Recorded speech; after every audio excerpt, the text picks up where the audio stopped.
moms and dads, a very warm welcome to this episode of Today's Parent. I'm your host, Christine Kasina. In today's episode, we are talking about teenagers and peer pressure. How can we help our teenagers, manage peer pressure better? That will be our topic for today. And in studio, we have Teresia Wamboi, who's passionate about mentorship. She runs a platform called Broad Empire and is going to share tips with us. Miss Wamboi. Yes. Welcome to Today's Parent. Thank you so much. You're a dream of many a parent, getting us to understand the language of a teen. Yeah. But let's talk about peer pressure. What's peer pressure? Peer pressure.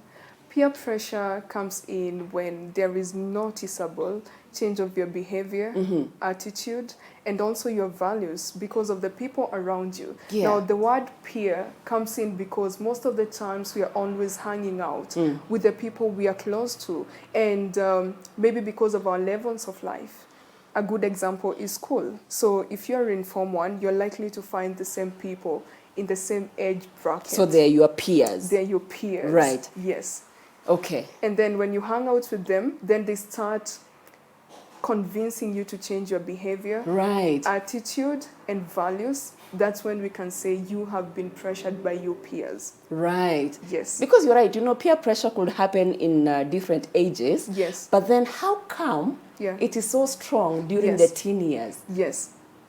So when it comes to teenagers, let's look at it. You're a teenager, you're 13 to 18. This is the age whereby, first of all, most of them transition from primary school to high school. Right. When you're a teenager, it comes with this hot stage of adolescence, where you're joining a school, and in the midst of you being a teenager, you get to have so many changes in your body. That is true. That's true. That's true. Also, changes in your environment. A good example is school. And when you go there, you find different people. There comes a lot of insecurities. Maybe you're not the perfect shape. Maybe you don't have that perfect accent. Maybe you don't have that affluent background. Now, when it comes to that and you feel those insecurities, remember, you're just a teenager. You have not experienced anything. And you're meeting the world for the first time. Yeah. Before, the world used to be smaller. It's about your family. Maybe you go to school, then you go come to back. church, you come back home. Exactly. But now you're meeting the world where people think they're better than you. And remember, as a teenager, as you transition, there are people who are actually having very strong personalities than the others. And when you have all those sorts of insecurity, now you start seeking for validation. Absolutely. And when you have that, who can I fit with? How can we form our clique? How can we be together? How so can you I can feel fit in somehow. Exactly. So you start buying into people's values. You start buying into people's, pressure of how you should behave. Yeah. And also how your attitude should be like on every aspect. All right, so Teresia, let's talk about, the word peer pressure has a negative connotation most of the time. Yes. But is there something like positive peer pressure before we go to the other peer pressure that we know? Yes, definitely peer pressure can be positive or negative. When it's positive, it's when you know for sure you're doing the right thing. Yeah. And the question is, how do you know you're doing the right thing? You know you're doing the right thing when you're rewarded by peace. When you do the right thing, imagine what I have come to know. You know when you know. Yeah. So when you've done the right thing, you know. And you can feel it. You have that conviction and you can feel it. You can feel it. So when actually you make decisions to do things in the right way and people around you are actually supporting you to do the things in the right way, now that is positive peer pressure. Awesome. Yes. Talking about the other side, yes, negative peer pressure. Yeah. In what forms does it take? Wow, in the life of a teenager? In the life of a teenager, there are so many peer pressures. Especially, most of the teenagers actually join high school. And you notice, in the life of a teenager, immediately they go to school. When they come back, especially right now, they're in midterm, right? They're coming to midterm. Just observe their love for music. Which kind of music has been played in school? Maybe you didn't used to be that person who loves music. But suddenly. But then the coolest ones. You have this cool way of doing things as a teenager. So it comes in form of music, the music that you listen to. Then you go back to school and all the girls are from the holidays, from different neighborhoods, different homes. And then they come in and they come back with a lot of stories of how they kissed a boy, how, having a boyfriend is so nice. And also the pressure comes in whereby they're in school, yeah? And so many girls and boys don't also want to do anything constructive with their time. So the pressure of idling around, the pressure of wasting your time, the pressure of being around people and just having those useless conversations, conversations that can be repeated today and tomorrow. Those are some of the major ways. But also in relationships especially, you find girls having a lot of pressure in that, and that's not right. Not to have what? To have a boyfriend? Exactly. To have a boyfriend. Yeah, to have a boyfriend, it can be, how cool you can become so that the boys around you can get attracted to you. Get attracted. That is, it mostly manifests itself in negative ways on a teenager's life, yeah? Because if you know who you are, if you understand what you want, then you don't get those negative peer pressures. Very rarely will you get peers influencing each other, especially the teenagers, doing the right thing, like doing their books, reading, Peer pressure, one thing it does to you, it doesn't allow us to experience you. Okay. And first of all, one of the fine things that it really takes away from you is the decisions you make for you and your life. So it hinders your decision-making process. It affects your decision-making process. Yeah. Okay. And also, in terms of like the values, the behaviors, you find that some of the people outside here, even in campus, the kind of an attitude that you get to create within yourself as a teenager is the kind of an attitude that you go with to campus. So if you made the right decisions in terms of understanding you, then campus cannot pressure you. But then if you're not that person who started by making your decisions right, even when you go to campus, because you're more solid, you have a better foundation. Yeah. All right, so how about I say about things like, the usual drugs, alcohol, getting pregnant? Yes. Are those some of the other effects of peer pressure? Yeah, absolutely, especially the drugs, because we live in a digital era. And for sure, one thing I can tell you, for all the teenagers that have been able to mentor, you find that this is a new era where kids will go to parties. Even the kind of songs that they are listening to, influenced by their peers as well. They can tell you a lot. This is the day and age whereby it's very pure. Sex sells. Even in songs, sex sells. The people applaud you when you do that, and they show you like you're doing the right thing. And remember, this is a teenager. So our teens are tempted to experiment. They are tempted to experiment. And these are the moments where most of the teenagers will listen to songwriters and song singers more than they can listen to philosophers, So you go. That would be an interesting question to ask any teenager which philosopher they know.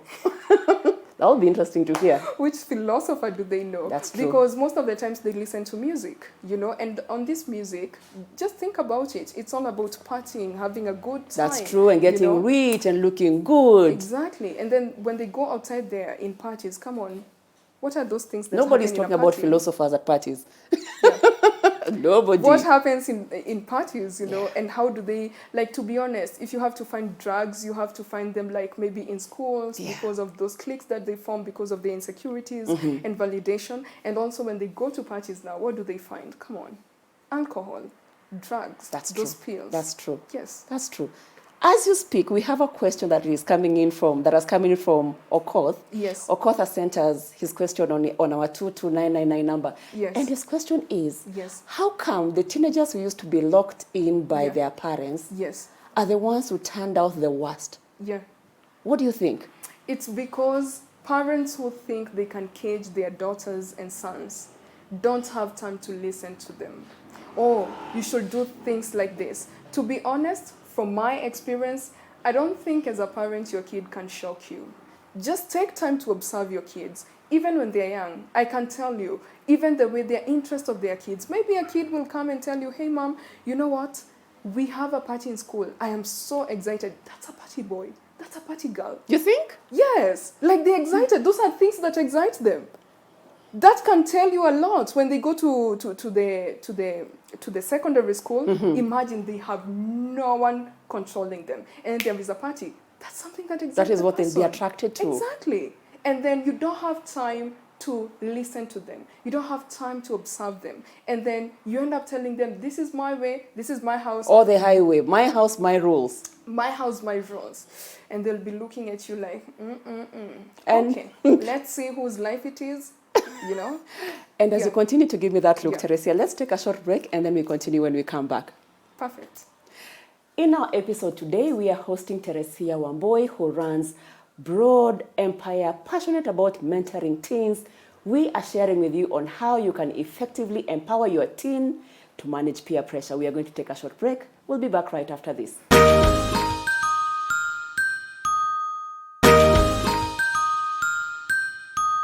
Welcome back to this episode of Today's Parent, where we are talking about how you can equip your teen to manage peer pressure better. Teresia, Yes. welcome back. Thank you. Talking about equipping the parents who are watching with tips on how they can then equip their teens. Yes. What tips can you share with our parents on how to handle peer pressure? How to handle peer pressure. Can I start by saying when a kid is young, before they go to school, before they learn to listen to the teacher, can they learn to listen to mama and daddy or the person who is in touch with?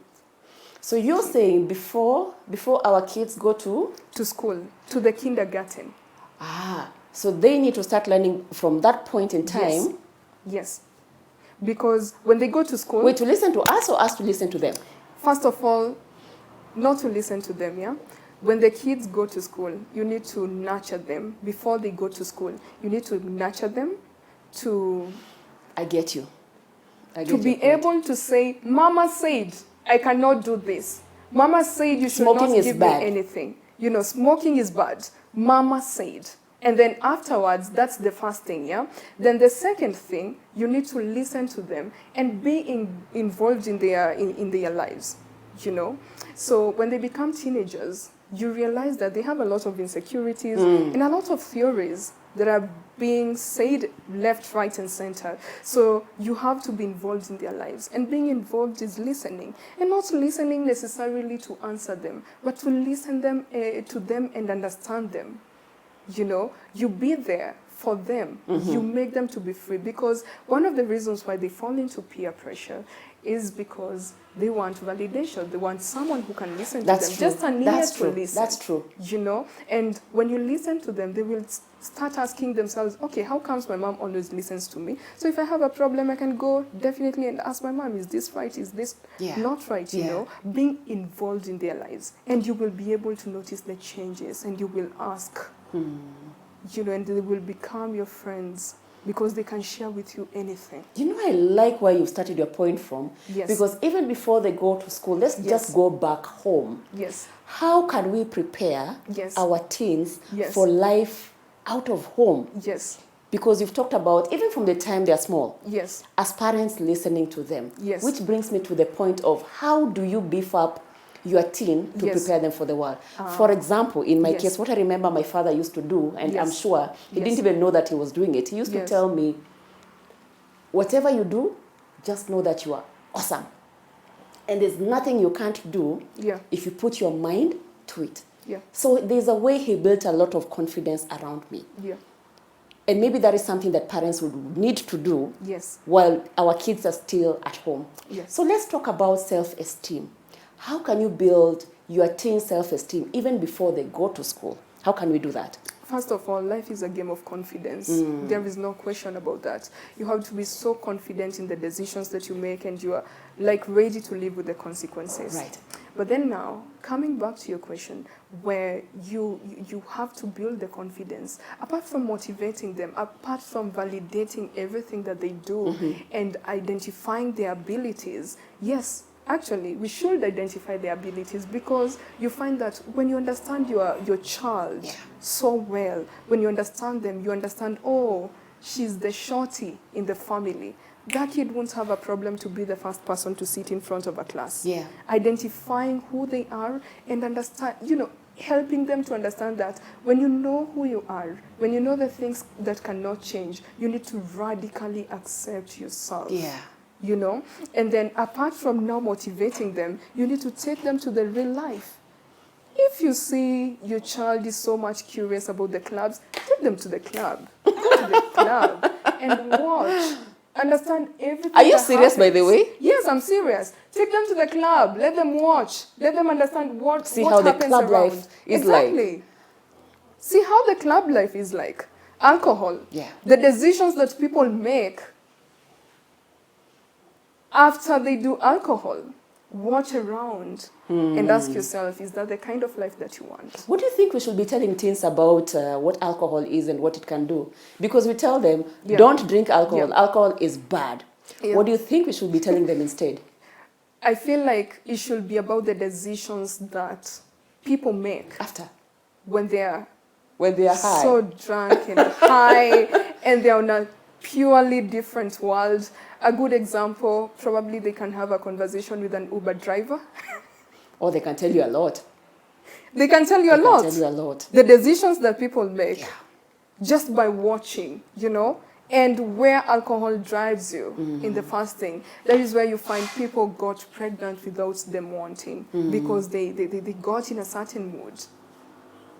You know, and if you have to do it, how can you be able to protect yourself from getting there? Because choices have consequences. Absolutely. And if you know everything that happens in a process, if you have to get into it, you have to be armed. You know? Okay, so Teresa, Have to be you've talked about pointers you can share with parents. Number one, we need to listen to our teens. Yes. And this starts from right off the time they are small. Yes. We talk about listening, but then it makes me wonder. Yes. And I think I've asked this thing before in our show, but maybe it was for younger kids. How do you listen to a teen? First of all, I know you are dealing with teens. Yes. To get a teen to speak their mind or to get a teen to speak is hard. How are you? Fine. How was your day? Okay. One words here and there. Yes. How do you get your teenager to communicate? You get to ask them. You have to be very strategic. And you have also to have the power of timing. Power of timing. Maybe you're doing an activity together and then this mood. Then you ask them, by the way, how is your life? How is school coming along? You know, what do you think of this? You can even ask for the suggestions through the topics that are trending and you're not comfortable. You're like, I need to have this conversation with my daughter. I need to have this conversation with my son. So you start the conversation and then you probe them. And at times, apart from listening, you have to take it to the teenagers. You have to take it to them.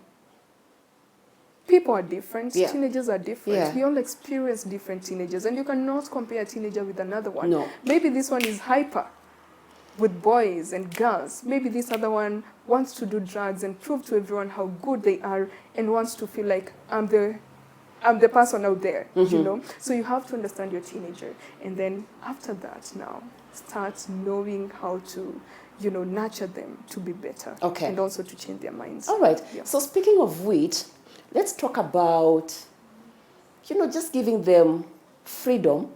But not too much freedom. How much freedom is too little for a teen? How much freedom is too much for a teen? Setting boundaries. How do we do that? Setting boundaries. First of all, you know that, you know, it's okay to give them freedom. But if they cannot handle the freedom so well and the freedom is too much, as a parent, you have to take the initiative of taking some away. They will hate you now, but they will love you later. So it's not our work to be their friends? It's not all the time that you need to be your friend, to be their friends. And at times, you have to, not at times, all the time, you have to tell them the truth. Because when you tell them the truth, they will hate you now, but they will love you later. So many people grow up, and after growing up, they come back and say, if it's not for my parents, I wouldn't be where I am. So they will hate you now, but they will love you later. You have to tell them the truth. You know, and at times you tell them the truth when they're in too much darkness, the conversation that they've been having. And you have to understand every time you switch on the light, for people who've been in the dark for so long, their eyes hurt. That is true. That's true. So you have to give them the truth all the time. Either they receive it in a good way, either they receive it in a bad way. By the way, at times, you have to be their enemy at times to help them succeed, because at times that friendship never comes in with a lot of truth. Have you ever heard people say you would rather have enemies than have friends? I feel it's because when it comes to enmity, people are more likely to tell you the truth. Then when you are... Yes. Yeah. But however, there is a way you package the truth. You don't have to hurt people so that you can appear to be real. You can say it in a very good way. Well put. Well Yes. put. You Okay. can say it in a very good way. You can have a conversation instead of you to her, you to him. Have a conversation as mature people. Ask questions at times, and they can answer the questions right. They can reflect along the process. Okay. Yes. Let's talk about discipline. Yes. How do you discipline a teen? Discipline. Especially in the scope of, peer pressure. Yes. They want to hang out. Yes. They've jumped the fence, Yes. went for this concert with their friends. How do you discipline a teen? Why are you giving them money?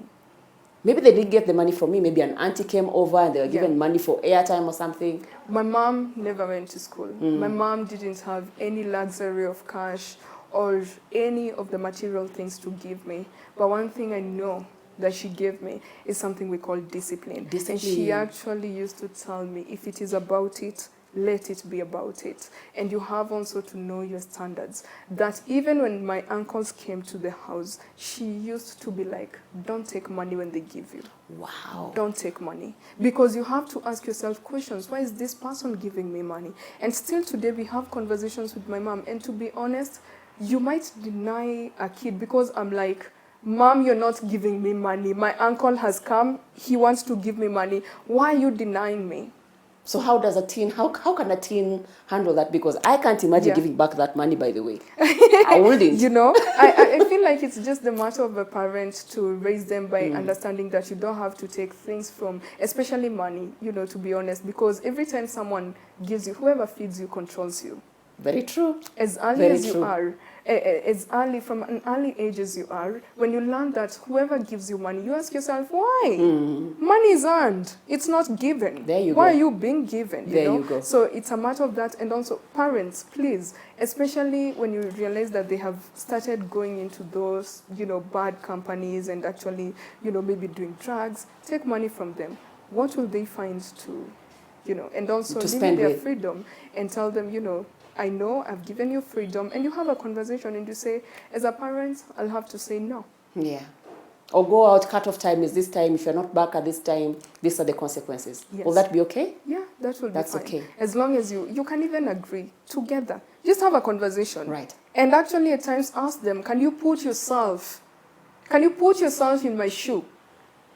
And put yourself as your daughter or your son somewhere. And now let's exchange roles, And then you tell me what you should do. Okay. Yes.